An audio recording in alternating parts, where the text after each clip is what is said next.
Chegou o dia esperado. Olha, eu fiquei até nervoso, não vou mentir, mas estou hoje aqui com essa amiga que conhecemos hoje, que é Chay, uma pessoa que tem um currículo gigantesco, mas não gosta nem de falar.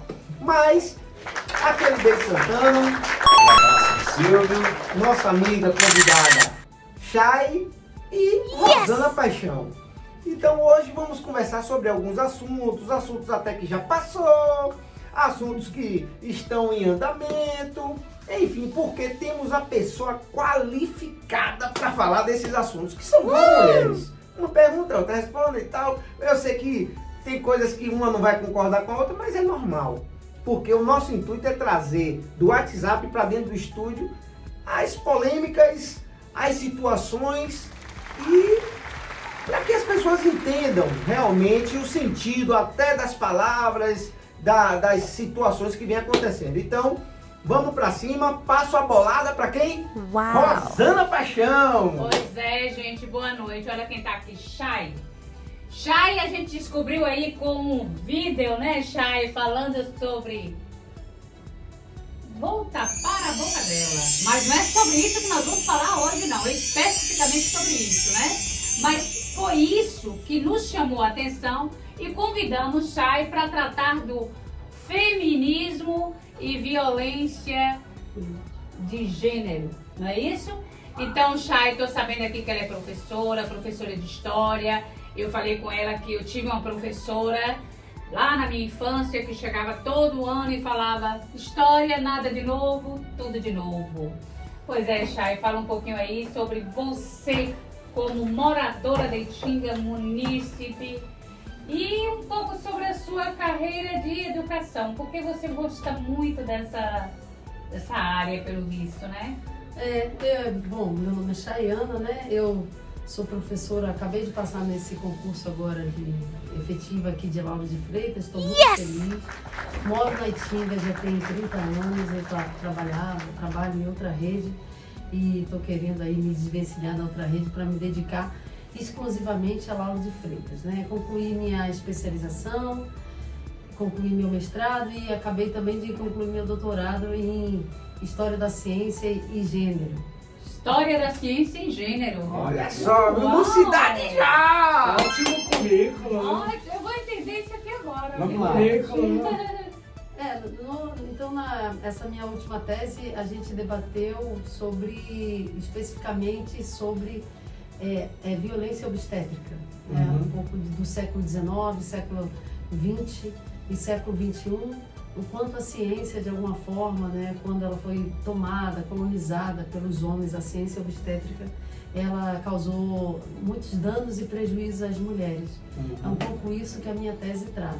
No entanto, apesar de falar de história da saúde da mulher, eu também me interesso muito pelos temas gerais que envolvem a condição e a história da mulher na sociedade, né? Então, da última vez que eu lancei aquele vídeo, né, fazendo um apelo para que as pessoas não usem determinadas bandeiras, né, para defender causas que não são exatamente feministas, foi nesse sentido, não foi nem no sentido de defender um candidato ou outra candidata, mas foi no sentido de entender que essa bandeira ela é de responsabilidade grande, né?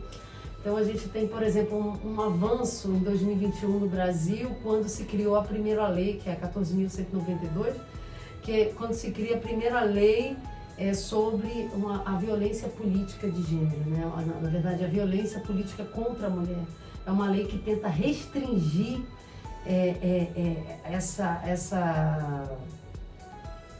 essa dinâmica dos homens, né? Essa dinâmica do sexo masculino contra o feminino dentro dessas condições políticas, né? Então, essa lei ela vem para que os homens não impeçam os homens de humilhar as mulheres, impeçam os homens de restringir o direito das mulheres ocuparem a política. É nesse sentido que eu entendi que aquela fala de Rosalba, que foi uma fala, né, um pouco feia, ficou feia, taparam a boca dela, ficou feia, mas, no entanto, o que diz a lei sobre violência política de gênero é que esse crime irá existir no momento em que o homem tenta restringir o direito da mulher participar da política, Uhum. ser representante político, enfim, que seu mandato não seja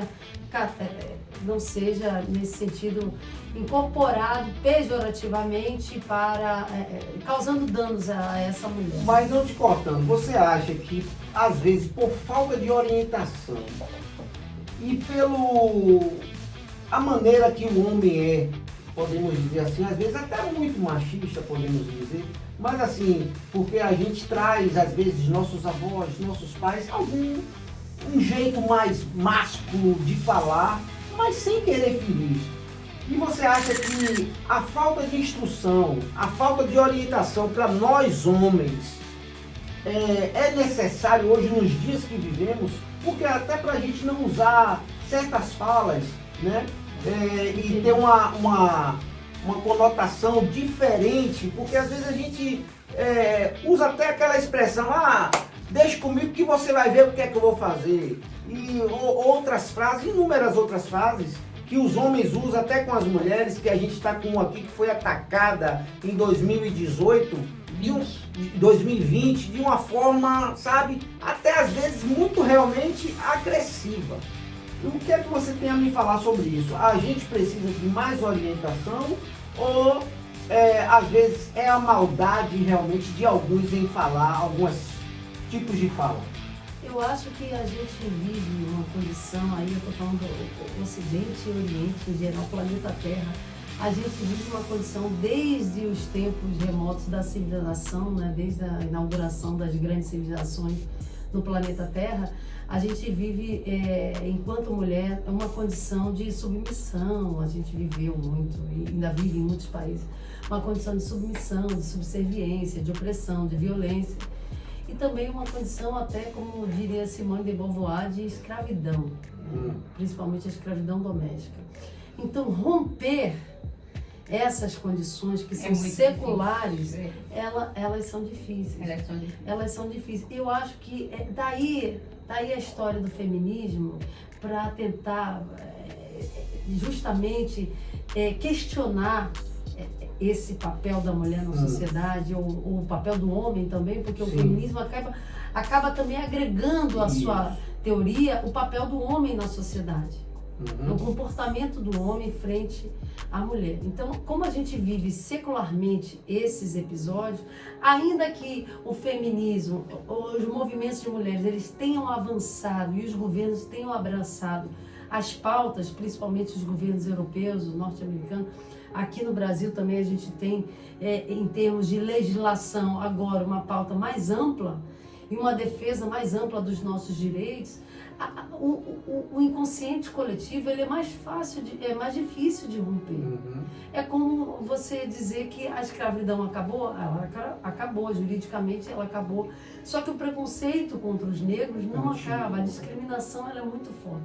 Tive outro dia que o Shopping Barra foi autuado porque 90% das pessoas contratadas eram brancas. Então, quem contrata não vai dizer que acha que o branco é mais bonito ou mais convincente que o negro. Ele não vai dizer, mas está aí explícito, né, num dado bruto de que o racismo existe. Olha então, só, né?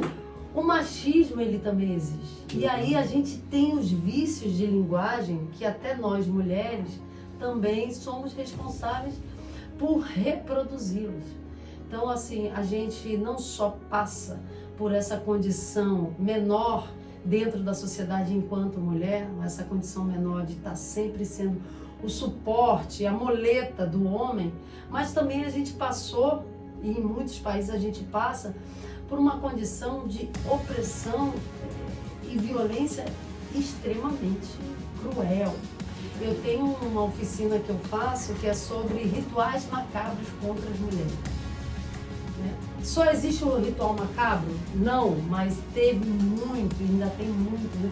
Eu considero um terrorismo psicológico o uso da burca, até mesmo do hijab, a mulher que deixa parte do seu corpo à mostra, pode ser apedrejada em alguns países muçulmanos principalmente. Eu acho ainda que isso é uma condição terrorista contra nós. E no Brasil, o que é que tem dessa forma que você fala macabra? A gente teve, hoje é crime, né? Que bom que é crime. Hoje é crime. Hoje é crime você atentar contra a vida de uma pessoa. Mas a gente, por exemplo, muito perto aqui do século XIX, nós mulheres já vivemos uma epidemia de retirada e extração de úteros e ovários e clitóris. Clirectomia, ovariotomia, esterectomia. Isso eu estou falando numa situação e numa dinâmica da ciência, dentro de hospitais, de universidades. Isso é macabro. Com tudo muito bem permitido. Eu sabia que acontecia, não. Ela colocou aqui uma coisa muito interessante quando ela pegou assim o feminismo e o machismo, né? Levantou, não vamos falar de bandeira, vamos falar de ciência, vamos falar de estudos, né? Então essa questão da bandeira, ela tem razão. Esse negócio de estar levantando bandeira deixa de uma certa forma o tema frágil e só pode sofrer vários embates, né? Várias falas, acaba perdendo aquele interesse da população por aqui. Então o feminismo hoje é estudo, é uma ciência. Então quando chega em determinado ponto, o feminismo vai lá e entrelaça com o machismo, não é isso? Você pode explicar um pouquinho, eu entendi, assim, que ponto é que esse feminismo entrelaça com o machismo? Os estudos feministas, eles são divididos por ondas, 1, 2, 3 ondas. Ondas e tempos, né? Uhum. Então, por exemplo, a primeira onda do feminismo, ela é voltada para a defesa de direitos políticos e econômicos da mulher. Porque aqui no Brasil, assim como em todo o Ocidente, nós mulheres, nós não podíamos ter contas em bancos. Nós não podíamos ter acesso à justiça, a gente não podia ir numa delegacia fazer denúncia, a gente não podia nem escolher o nosso companheiro, muito menos escolher o nosso companheiro. Nós não podíamos ter direito de fala. Esse programa aqui só existe com 2 mulheres por causa da luta de outras mulheres, que é considerada a luta feminista. Por isso que toda mulher... Outro dia eu perguntei assim, eu fui fazer uma palestra e perguntei se alguém era feminista. Aí no final da palestra, alguém aqui é feminista? Porque é entender que as mulheres unidas romperam barreiras. As mulheres unidas evoluíram. As mulheres unidas, elas puderam se colocar socialmente de uma maneira respeitosa.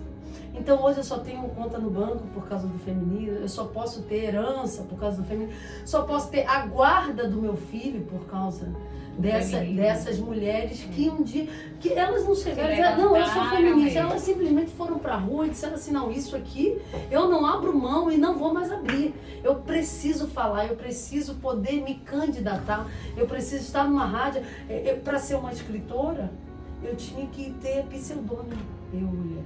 Eu imagino minha filha. Imagine eu crio um filho, um homem e uma filha mulher. O homem pode ir para a escola, a mulher não. Ela tinha que ficar em casa fazendo um curso de costura ou um curso de piano, no máximo, a classe mais elitizada. Então, pronto. Então, a primeira onda do feminismo, ela é essa onda que vai defender o sufrágio. São as sufragistas, principalmente as inglesas e francesas. Depois também as abolicionistas. Então, é por isso que talvez a direita não goste muito dessa pauta feminista, porque o feminismo ele foi abraçado e ele se entrelaçou com os movimentos comunistas, socialistas, porque eram movimentos que davam voz às minorias, davam voz ao povo. Porque a gente aí o feminismo aí ele sofreu essa discriminação. Mas ele pode ter, eu participo de grupos de rodas de mulheres gestantes, sobre parto humanizado. A gente discute parto, maternidade consciente, paternidade responsável. A gente faz essa discussão. Eu não quero saber se você é direita ou se você é esquerda. Você está lá grávida, a gente vai lá fazer todo um suporte. Se você quiser vir para a esquerda, ok, é meu campo. Se você quiser ficar na direita, mas você fez seu trabalho. Pronto. Mas assim, então como o feminismo ele encontra muita voz na esquerda, porque as mulheres que puderam entrar nos partidos políticos foram dos partidos de esquerda primeiro. Para dizer assim, eu sou esquerda, eu defendo o pobre, mas vocês defendem a mim? Mas a primeira grande feminista, que é a Olympe de Gaulle, que ela vai propor quando se declara na França em 1789, quando se declara a Declaração Universal dos Direitos do Homem e do Cidadão, ela vai fazer a Declaração Universal das Mulheres e da Cidadã. A primeira feminista, ela não era esquerda nem direita. Ela era uma mulher que tinha visão.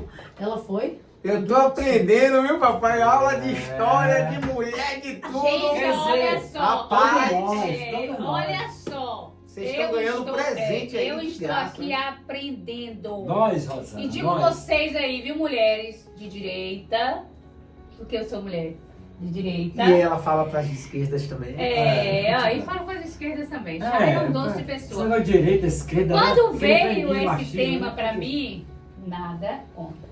Que eu leio muito. Mas eu falei, cara, o que é que ela vai colocar na mesa que eu já não saiba? Ela colocou muita coisa que eu não Muita coisa. sabia. Verdade, e olha que eu li também muito assunto. Olha que eu ia perguntar Isso. algumas coisas pra ela. Já respondeu exato. tudo. E assim, ó, o que eu quero que vocês entendam é isso aqui. Eu estou amadurecendo a cada dia, a cada podcast, por incrível que pareça, e isso mostra que a gente não sabe nada. Nada. E nem contra as outras pessoas. A gente não sabe quem está do outro ladinho dessa tela aí. Então, assim, não é porque Santana é polêmico, ou Chay fez uma polêmica, porque Rosana é polêmica, porque esse... Não. As pessoas têm muito a somar, a contribuir. E eu digo a você, me emociona realmente esse podcast, esse assunto que está indo para vocês e outros assuntos que estamos relatando durante esse tempo, que a gente não vive só nessa guerra, nessa política, Então tudo é política, mas isso é emocionante, E agora saber ela vai dessa falar da história. segunda onda. não é Ouça isso? agora, vamos para Vai, cima. vai, quero Segunda e ver terceira. Aquela segunda Vamos lá, onda. segunda Eu só onda. fico aqui escutando, depois das Estou perguntas. dando aqui minha linha de raciocínio aqui. Então, nessa primeira onda você tem as sufragistas, as abolicionistas, as mulheres lutaram contra a escravidão também. Então, isso é de grande... Só fala assim né? nos homens, né? Mas as também mulheres... lutaram. A Chiquinha Gonzaga era uma mulher que ela era abolicionista, é uma das primeiras feministas no Brasil que vão lutar pelo acesso das mulheres na cultura. Tem um textozinho pequeno dela, ela falou assim, eu tenho 5 peças escritas e não tem nenhum teatro aberto para mim. E, no entanto, tem um monte de... Aí ela fala uma palavra assim, um monte de besteira, bobagem, abobrinha aí que os homens estão lançando nos teatros e eu não tenho. Porque a voz da mulher, ainda hoje a gente sabe, e aí você tem estatísticas hoje, você tem estatísticas hoje muito claras. 45% das casas são mantidas por mulheres. Então a gente está quase aqui com os homens mantendo financeiramente a casa. E por que a gente não está ocupando os espaços de poder? É isso aí que eu... Aí eu posso bancar, eu posso manter financeiramente, que isso a gente já venceu. Já venceu. No entanto, a voz é diferente. Eu tenho diversas amigas, por exemplo, da política, desde quando eu faço política, desde 17 anos, partido político, movimento estudantil. Hoje elas continuam elas evoluíram no sentido de serem assessoras de deputados, de prefeitos, não sei o quê. Mas os meus colegas já estão como presidentes de partido, como candidatos ou até eleitos. Então, nessa jornada, ainda que a mulher tenha conquistado, a voz da mulher é menos convincente, a liderança feminina é mais questionada. É por isso que eu admiro o cenário atual da política no Lauro de Freitas. Ter Débora e ter Moema, para mim, é um marco histórico. Qual a cidade aqui no Brasil que tem 2 mulheres disputando? Tudo verdade. bem que agora a disputa é Rosalvo, né? Moema não pode mais. Mas se Moema pudesse, seria uma história. Isso é representativo. É representativo da voz feminina, é representativo da capacidade que a mulher também tem de se articular, de galgar título, de galgar poder, porque ela pode muito e ela sabe fazer. O que aconteceu com a Dilma na política, ainda que a gente queira levar para o campo de esquerda e direita, de golpe ou não golpe, mas as feministas discutem isso à luz de teorias de que, tá vendo que ainda somos o sexo frágil? Que quando a gente está lá em cima a gente é mais questionada, desce, que Eu no Que lugar legal. não é aí. O que é esse eco que fez? Você colocou aqui uma coisa muito interessante, porque Santana tinha colocado aqui, né, em 2020, eu aqui na mesa. Sim, sim. Santana que trouxe esse assunto, né, gente, à tona, que eu sofri muitos ataques, né, à minha pessoa, à minha Sim, moral. com certeza. E eu assumi o Partido dos Trabalhadores aqui em Lauro de Freitas. E digo a vocês, se eu colocar aqui um dia, é tanta coisa, é como se falasse assim, cara, não é ela, teria que ser um homem.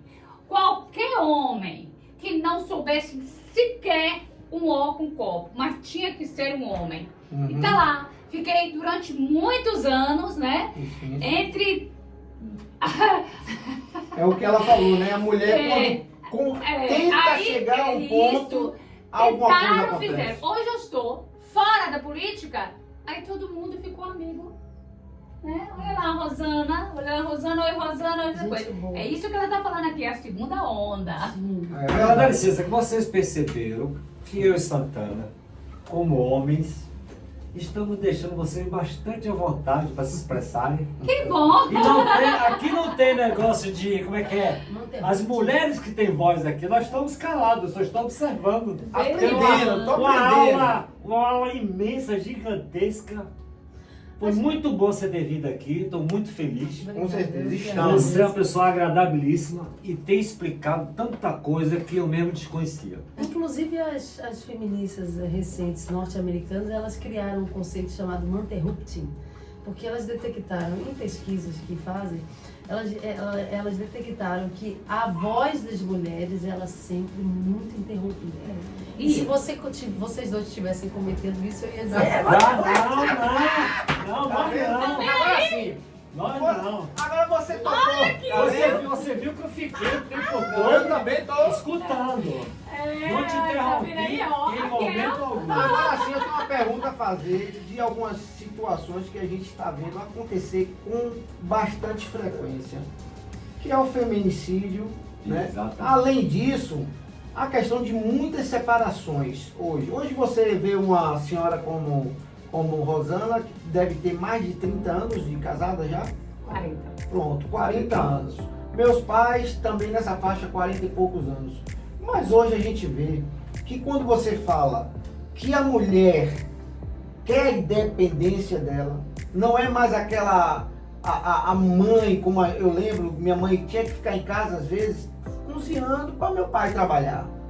Mas aí chegou uma época que a coisa apertou tanto que minha mãe tinha que se virar, era vendendo Avon na época, e depois Natura, e foi crescendo e desenvolvendo, que terminou minha mãe sendo uma grande empresária no interior onde a gente morava, e meu pai desempregado. E aquilo incomodava ele e eu percebia, porque assim, ela passou a vida toda cuidando da gente, somos em 3, e depois ele ficou desempregado e ela conseguiu crescer a empresa, sustentou todo mundo, pagou faculdade para todo mundo. Hoje meu pai é pastor e assim, é uma coisa interessante quando se fala, né, nessa questão da mulher, podemos dizer, né, empoderada, uma mulher que hoje quer trabalhar, mas você acha que hoje, por algumas mulheres, até falta de conhecimento também, mas por achar que, não, eu consigo viver sozinha hoje, não preciso de um homem, ou que a gente já ouviu muito, eu ouço sempre, vejo isso até em grupos, o que é que você me fala desse sentido? Há De empoderamento. essa situação da mulher mais nova hoje querer trabalhar e dizer assim, qualquer situação, dizer, não, você vive sua vida e eu vivo a minha, porque hoje eu consigo me manter, hoje eu sou uma mulher que faço, não preciso. Existe isso? Você falou do feminicídio e depois você citou essa questão. Isso. É justamente o que as pesquisas indicam é que as causas de feminicídio elas são por conta do feminismo. Aí. Olha só. Porque na medida Você pode repetir só essa parte aí? Olha só. Mas é porque Olha pode só. parecer distorcido. Não, mas eu percebia já isso. Só pra não gente tava sabendo. entender o que eu quis puxar e o que a gente vai O entender. feminismo mal interpretado. mal As causas interpretado. do feminicídio é justamente pelo avanço do feminismo. Feminismo. Porque só o avanço do feminismo possibilita-nos o empoderamento. Aí, à medida que eu me empodero e digo, eu não vou mais suportar esse homem sai da minha casa, ou eu não quero mais você, tô com outro, aí se comete esses crimes. A independência Então, da mulher. É a Olha independência só, da viu? mulher. A independência da mulher está incomodando o homem. Exatamente. E é por isso que os crimes Isso ocorrem. é isso que eu percebi. E isso não é a Chayana que está dizendo, são as pesquisas sobre feminicídio. Quem estuda aqui não é a minha área, mas quem estuda feminicídio constata que os crimes ocorrem quando as mulheres criam independência.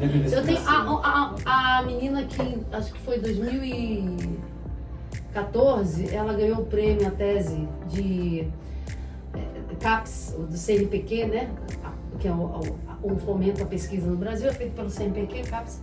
E a menina que ganhou a tese, ela articulou o Bolsa Família com a questão de gênero. Ela identificou que as mulheres que começavam a receber o Bolsa Família, aí já entrando no que você falou, elas começavam a se divorciar. Elas começavam a sair. Pedir separação. E principalmente a categoria da camada da sociedade mais pobre, bem pobre, Elas miserável. sentiram com aquela Bolsa Família, com aquele valor, Você aquele sabe poder o que acontece? econômico, a saída daquele momento, daquele problema que ela vivia Daquela dentro de casa. opressão. Essas mulheres viviam submissas Exatamente. dos maridos por conta do dinheiro. Vocês sabiam disso? A partir do momento que elas tiveram pouquíssimo, mas teve esse dinheiro, e aí realmente começaram a se separar.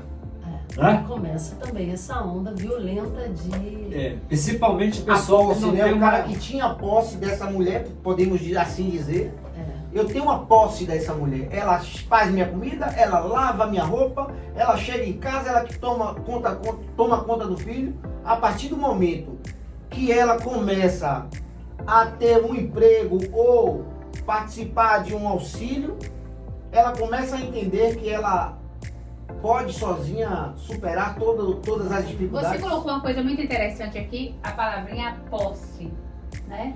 Aí você fala, olha, o feminismo, essa questão do feminismo, do empoderamento da mulher, deu esse exemplo aí, fez com que mulheres saíssem de casa e procurassem sair daquele momento de pressão, de opressão. Para mim, as mulheres estavam submissas. Isso né? aí. Submissas. Essa submissão, ela geralmente vem com essa questão da posse, do homem. Então, gente, não é toda mulher que sai de casa, não é isso? Mesmo ganhando um pouco mais ou tendo salário, está ali com o marido, que sai de casa. É necessário que tenha um fator que faça aquilo ali, que é justamente aquela, principalmente, né? O sentimento de posse do homem. Não é isso? Esse sentimento de posse, ele é interessante porque também tem gente que estuda a história desse sentimento de posse. Feminismo e tá machismo, vendo? tudo junto. Justamente, tem as feministas marxistas, aí, que são as de esquerda, que é um pouco mais a minha tendência, elas acreditam que essa posse, ela começa a surgir à medida que surge a propriedade privada. A propriedade não é mais coletiva, não é tudo. Se a propriedade é privada, esse aqui é o meu canto, esse aqui é o seu, então cada um vai lutar pelo seu. Então a ideia de propriedade, ela também vai se manifestar na ideia do outro lhe servir e você ter a posse do outro. Essa é uma teoria, tem diversas outras. Eu conheço essa teoria, acho interessante, acho que é crível, né? Acho que pela lógica, tem algum sentido pela lógica. Eu acho que essa ideia, quando os portugueses chegam no Brasil, é interessante isso. Nós éramos considerados o gênero imbecilis. E isso era muito propagado. Então, além de... O gênero imbecilis, ele é um gênero que você pode... que serve para você dominar. É como um escravo, é como um cachorro, é como alguém que está ali para te servir. Inclusive, alguns navegantes estrangeiros que passavam aqui, eles repararam uma coisa nas mulheres brasileiras do século XVIII, XVI, XVIII, XIX é outra história. Mas eles repararam uma coisa, que as mulheres brasileiras eram muito gordas e sedentárias. Por quê? Porque elas só ficavam em casa gritando os escravos. Mas por que elas só ficavam em casa? Porque elas não podiam sair. Tem um um ditado que dizia que a mulher brasileira, ela só podia sair de casa em 3 momentos. Para o batizado, para o casamento e para o seu próprio funeral. Então, elas eram literalmente trancafiadas em casa. Enquanto o homem estava aqui solto. O homem estava aqui livre. E aí a gente entrando numa segunda, pronto. Então, se a primeira onda do feminismo, ela vai discutir direito econômico, direito de entrar Nós entramos na faculdade 71 anos depois que os homens. Olha para isso. Então já estava tudo organizado quando a gente chegou. E aí essa é uma discussão de epistemologia feminista, né? É outra discussão. Então a primeira onda do feminismo, ela vai discutir educação, ela vai discutir voto, ela vai discutir acesso ao trabalho, ela vai discutir herança, ela vai discutir mulher na participação política, as mulheres socialistas são muito responsáveis por essa efervescência do debate. A segunda onda, que ela vai acontecer já no meados do século XX, aí ela vai discutir, ela que vai dizer assim, não, para discutir a história da mulher, eu também tenho que discutir a história do homem.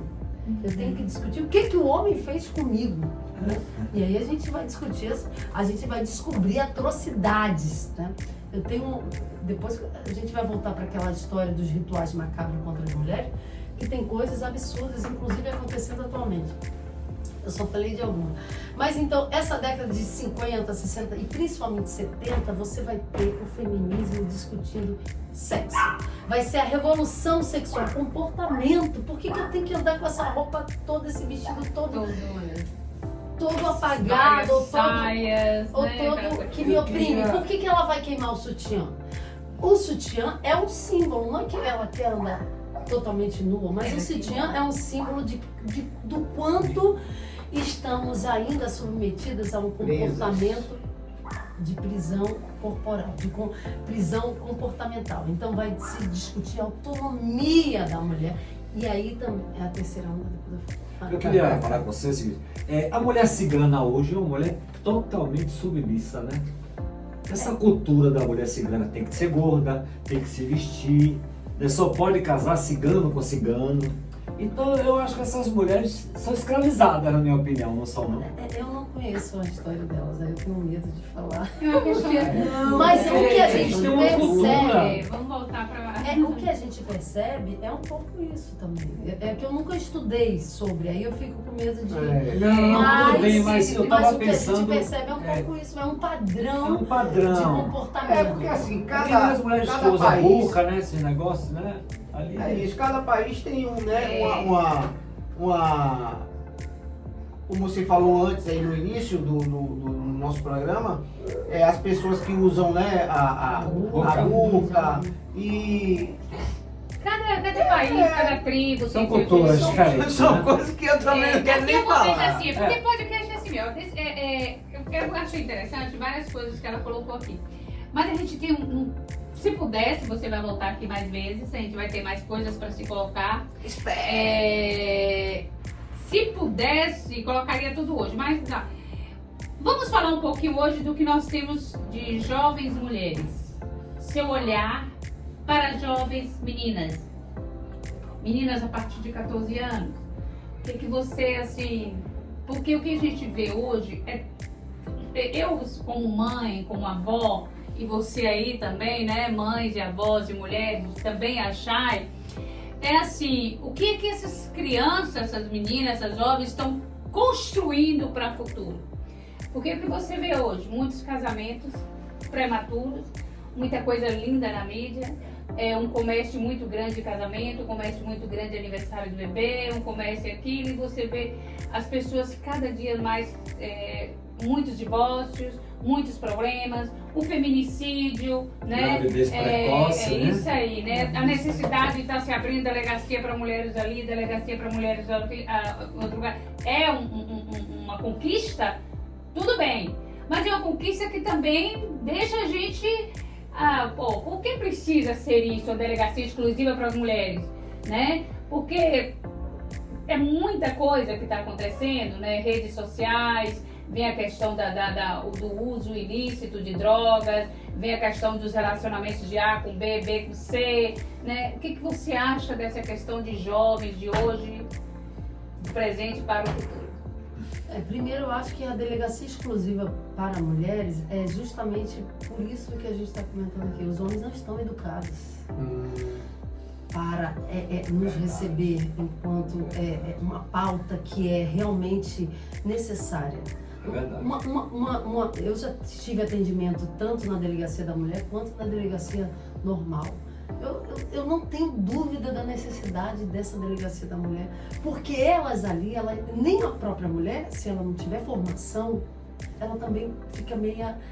é vitimista, a mulher está sendo vitimista. Mas quando você estuda a história da mulher, entende a questão da subserviência, da submissão, do preconceito, aí você começa a realmente considerar que fatores...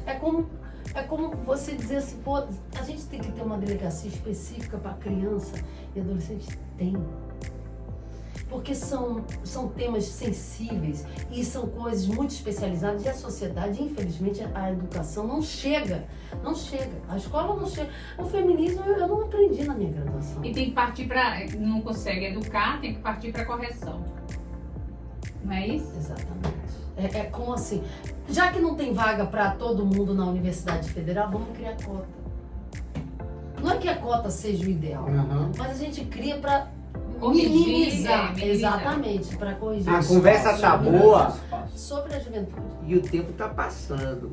Eu acho que a gente vai ter outro programa Vai sobre ter isso. que trazer Mas aqui, porque ela é vai muito falar bom. agora já o restante de pensamento A dela. questão aqui do jovem. E vai falar e já vai entrar na terceira onda e vamos finalizar daqui a 15 minutinhos. Então fica o gostinho, porque a coisa passou tão rápido. Sabe o que é? Sabe E o já que tem é? quase 40 minutos. Santana, nós temos um best-seller no estúdio. E outra coisa, Ó, aproveita vamos aí, considerar, curte, né? Isso. Vai, chefe. comente, Best-seller. faça seu comentário e deixa. compartilhe. Vamos lá, terminar aí com a nossa professora, maestra. Vamos lá. Best-seller. Sobre as jovens mulheres. Eu sou professora de adolescente. E também sou ativista feminista, e também sou secretária. Que legal. Então, o que eu percebo, as meninas dentro das salas de aula, aí eu venho 6º ano, 7º, 8º, 9º ano. O que eu percebo? Que elas são mais aplicadas. Elas quando tem trabalho de equipe, elas conseguem organizar melhor. Elas obedecem mais ao contexto do conhecimento, de que é hora disso, é hora de conversar, é hora de estudar, é hora de... Então, e elas tiram melhores notas que os meninos. No entanto, eu não consigo entender essa virada de chave quando elas ficam mais velhas e conseguem, por exemplo, se submeter a determinadas opressões. Porque se elas estão num patamar até maior, E ela... aí quando ela se submete. Aí a minha sugestão, eu não tenho estudos, é só uma intuição. Você não tem uma sociedade educada para. Então você tem uma mídia que ainda é machista. Porque você não vê ninguém no Domingão do Faustão de cueca ou com a bunda assim, homem. Mas você vê um monte de mulher, tudo dando pala de calcinha, de bunda, não sei o quê. Então o homem ele vai crescendo nessa teoria de que a mulher é um sexo. Até as músicas, você falou uma coisa interessante. Que objeto. As músicas hoje, pelo amor de Deus, e justamente isso que ela falou, porque a música realmente é a mulher vai descendo, vai fazendo e Vai ralando. Vai ralando e E outras ela falou uma situações. coisa interessante aqui, Santana, quando ela disse as mulheres estudam mais, as meninas estudam mais, a senhora na faculdade tem maior número Tem de mais. mulheres Mas do que quando chega homens. ao nível, Mas na hora que chega no relacionamento homem-mulher, Elas Elas se submetem perdem. mais. elas se perdem, né? E aí, Mas- e aí a gente é essa mídia alternativa que tenta passar uma mensagem de empoderamento de verdade, né? Para que elas não encontrem esses caminhos e não aceitem. não se determinados. percam num caminho. Quer dizer que vai na linha reta, chega lá na ponta dessa ribanceira. Mas é igual a política. Porque quando a mulher está se desenvolvendo, ou em qualquer setor, até na empresa, sempre acontece isso também, né? Teve uma pesquisa em Harvard com os melhores alunos de Harvard. Foi a Alonda Schilberg, também uma feminista norte-americana, uma estudiosa de excelência. Ela fez uma pesquisa com as melhores alunas de Harvard e com os melhores alunos de Harvard. Ela detectou que as melhores alunas, elas não se consideravam melhores alunas, mesmo com as Mesmo jovens. sendo. Elas tinham toda uma timidez, elas tinham toda uma, como é que a gente chama? Introvertidas? Também introvertida, mas elas eram mais humildes. Não, eu sou melhor, eu sei que eu sou melhor. Então, a autoestima feminina, ela não é trabalhada. Que deve ser. Que Isso eu já deve percebi ser. há muito Enquanto a tempo. do homem, ela é trabalhada. Os desenhos de criança, os meninos estão todos com espadas vencendo o mundo. E as meninas estão em diálogos de princesa. De princesa, Ainda tem isso. Uhum. Tá mudando um pouco, porque eu acompanho o desenho infantil. eu também Tá gosto. mudando um pouco, mas não se compara. A performance do gênero masculino, ela é sempre mais empoderada, ofensiva, ela é pra guerra. Ela é pra luta. Aprendam, viu? A menina não. E uma mãe é um exemplo para essa autoestima dessa menina, né? Dessa menina jovem. Uma mãe com autoestima legal, tudo. Sim. Isso faz com que as meninas também tenham essa autoestima. Olha aí, viu, mães? Estamos aqui com uma doutora. E ó, Foi, nossa. muito bom. Eu não queria nem acabar agora o programa. Não Mas queria. vamos acabar. Então assim, Chay, você vai voltar. mas a gente tá. Ela vai finalizar, porque não falou ainda a terceira onda, Volta. mas vai finalizar sozinha agora a respeito da terceira onda. E vamos deixar para o próximo capítulo, que vai ter um assunto muito importante. E já desde já te faço esse convite. Eu sei que é um humilde estúdio. É maravilhoso. Mas- É o que tá bombando em Lauro de O Freitas. que a gente quer é passar para vocês. Não importa, a gente poderia estar dentro de qualquer lugar, até dentro de um carro, até em qualquer tipo de sala. Mas quando a gente tem essas instruções, é onde aprendemos a ser diferente e fazer diferente. E gostaria, Chay, que você finalizasse falando mais um pouco para que a gente encerre com chave de ouro. Então, aí a gente vai para a primeira onda, direitos sociais, direitos econômicos, direitos políticos das mulheres. A segunda onda seria uma onda mais de liberação sexual, comportamento, autonomia da mulher. A terceira onda já é uma onda do feminismo negro. Quem são das mulheres as mais excluídas? A questão da maternidade e, sobretudo, a questão do gênero, da fluidez do gênero, conceito de fluidez. Mulheres transgênero entra, aí tem um racha imenso nesses movimentos feministas, porque, por exemplo, na segunda onda ainda, quando as lésbicas entram em cena e vão dizer assim, o sexo masculino por si só é violento. As outras dizem, não, quero continuar transando. Eu não concordo. Aí vai para outro lugar. Aí quando você chega na terceira onda, entram as mulheres trans, aquelas que nascem com sexo biológico. Aí vão começar a questionar, porque isso é só uma mulheres que parem, mulheres que gerem, não são mulheres, não existe gênero, aquela fluidez geral. É um tema que eu não me debruço muito, eu acho extremamente complexo, extremamente delicado. Bem, acho. Não é o meu lugar de fala, respeito esse pessoal LGBTQIA+, esse é o meu pessoal caso. todo que Mas faz essas Quando discussões. você fala fluidez é porque você tenta entender, mas parece que tá Eles- fugindo alguma coisa ali que você não tá. Exatamente. É. E são interseccionalidades de gênero. Que nome bonito da A questão zorra. complica e eu enfim. Pra que eu repete não esse me- nome aí? Repete Repete aí, Chay. Eu fiquei curioso. Mas não só isso, você também vai discutir invisibilidade da mulher na ciência, invisibilidade da mulher nos espaços de poder, né?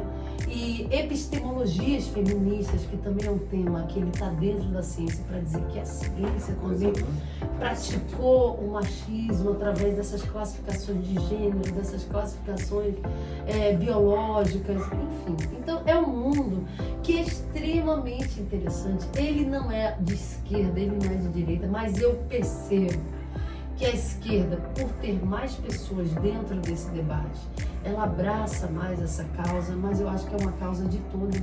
Eu É entendo. como o Estatuto do Idoso. Quando você coloca a esquerda e a direita, agora eu tô entendendo você. Porque a esquerda realmente debruça estudando essa causa, vivendo essa causa, mesmo que não seja ele, né, a pessoa seja o trans, mas ele estuda, debruça sempre a causa do trans. E a direita não está conseguindo fazer isso. Olha, gente de direita, vamos começar a fazer isso. Vamos começar a estudar um pouquinho, né, para poder entender e cair por terra. Quer dizer, hoje já tiveram uma aula gratuita, né? Então, É interessante, agora assim, já é muito interessante, hein? Acho que vou ter que eu fiquei começar a curioso falar isso. em vários sentidos e comecei a observar até melhor, depois desse bate-papo nosso, alguns questionamentos até íntimos nossos de pensar sobre o próximo, sobre a cor, sobre o machismo, sobre você olhar para aquela pessoa e interpretar de outra forma. E às vezes você não tem o manejo, né? Ou você não tem o conhecimento. É como a gente está aqui com uma professora, uma mulher estudada, Uma mestre, onde ela mesmo fala, ela diz, é um assunto que não quero entrar, não quero comentar, porque se eu falar isso, a outra parte vai defender isso. Se eu falar isso, então assim, isso que nós temos que detectar em nós mesmos. Isso é coerência, né? Ter a Coerência e respeito, o né? respeito e estudar mais, ler E mais. tem temas que são bem delicados e, por exemplo, a questão que também causaram essa gama de preconceitos contra as teorias e as próprias feministas, que é a questão, por exemplo, do aborto. Então, como as feministas abraçaram essa causa, muito por causa da Simone de Beauvoir, porque no Segundo Sexo, quando ela vai escrever lá para o início do século XX, que ela é a grande mãe desse movimento todo da modernidade, da contemporaneidade do feminismo, ela vai dizer que a maternidade, por exemplo, ela é um estorvo, a maternidade é um encargo, a maternidade é uma prisão biológica para a mulher. Então a mulher, o melhor para a mulher é não parir. Aí ela vai criar essa onda de contracepção e dentro da contracepção o aborto, já que às vezes não adianta todos os métodos e você, enfim. Então aí isso também vai dividir o movimento feminista. Porque não, eu sou cristão, eu sou contra o aborto. Não, mas se você é feminista, não. Então eu acho que cada uma defendendo a causa feminina, né, esse empoderamento e a possibilidade da mulher realmente se emancipar psicologicamente, emocionalmente, acho que isso é o mais importante, independente da corrente política. Eu também acho. Encerramos agora, meu povo. Aquele beijo de Santana para vocês. Abraço. Chay, muito obrigado pela sua visita, pela sua experiência, por tudo que você fez brilhar mais e mais esse programa. Obrigada, gente. Obrigada, Chay. Vamos voltar aqui novamente. É muita paixão envolvida. E eu amei, viu, gente? Amei, aprendi muito. Eu também, aqui. eu também. E caiu por terra muita coisa. Espero que caia aqui do lado também. Moçada, a nossa nova feminista